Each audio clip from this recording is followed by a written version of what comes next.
In the maze of questions, chasing all the facts, we're cooking up some knowledge in our little lab of rats. Equations in our notebooks, coffee in our paws, jokes about statistics and peer review laws. It's the Lab Lat Show where science is better when we talk together.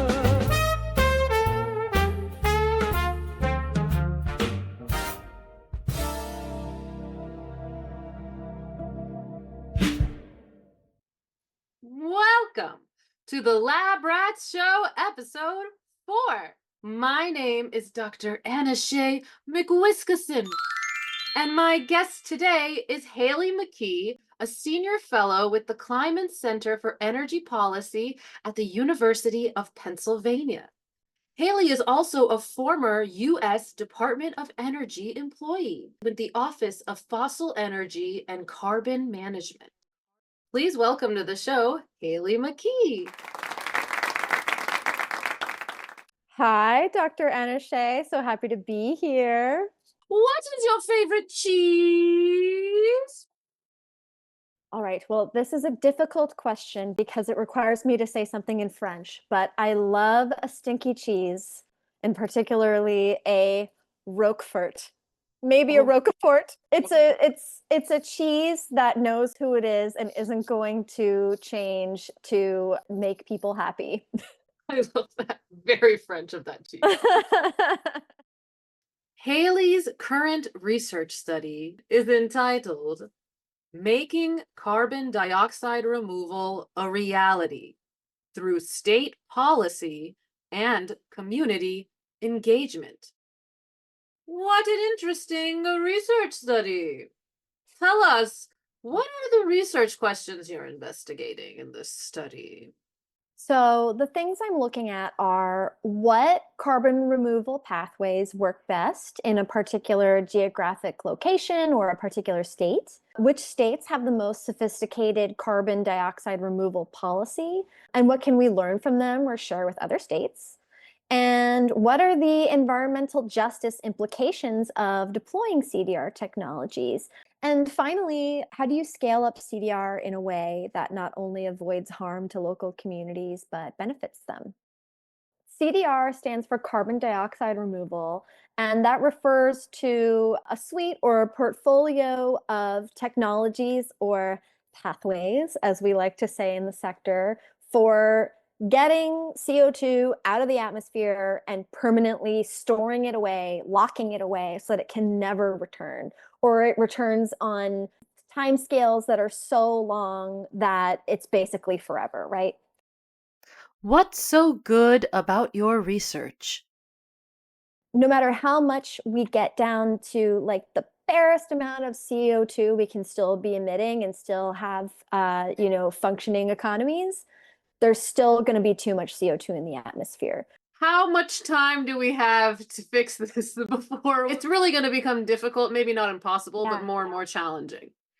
The situation right now is, frankly, not great. We have, in all likelihood, overshot the amount of emissions that will cause 1.5 degrees of global warming.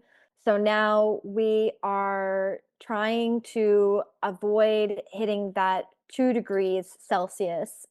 So we want to get to net zero emissions, where we're not putting any additional CO2 into the atmosphere year over year. And to do that, we use this bathtub analogy.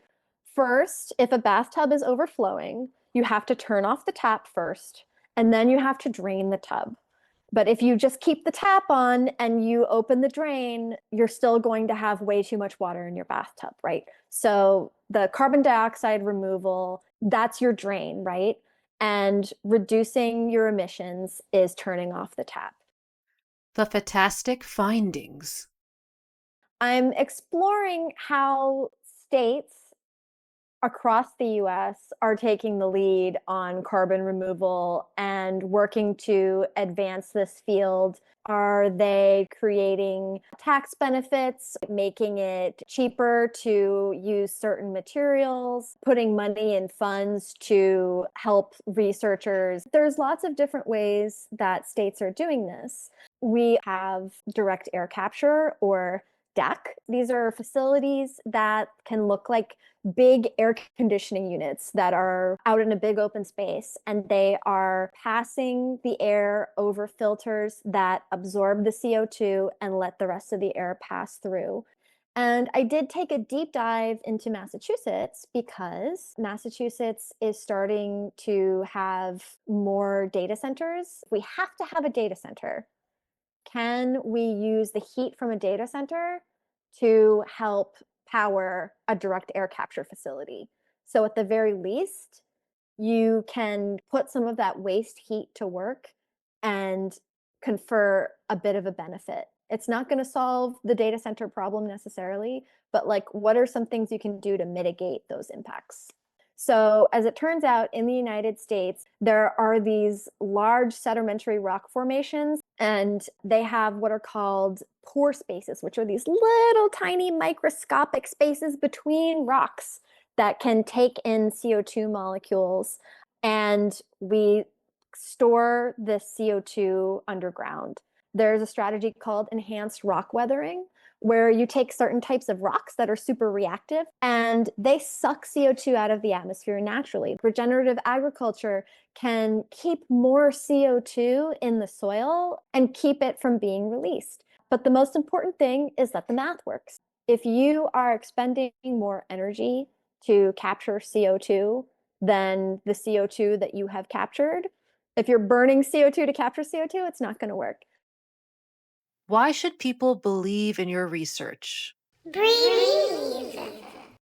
We need to even the playing field so that communities are equipped with the knowledge and understanding behind these pathways, how these technologies work, what their risks and benefits are, how you can potentially negotiate with that company to get some benefit out of it that you really want, and say, actually, we're not interested unless we are having like an ownership stake in this project, and or you're giving us X amount of revenue from carbon credits that your project generates.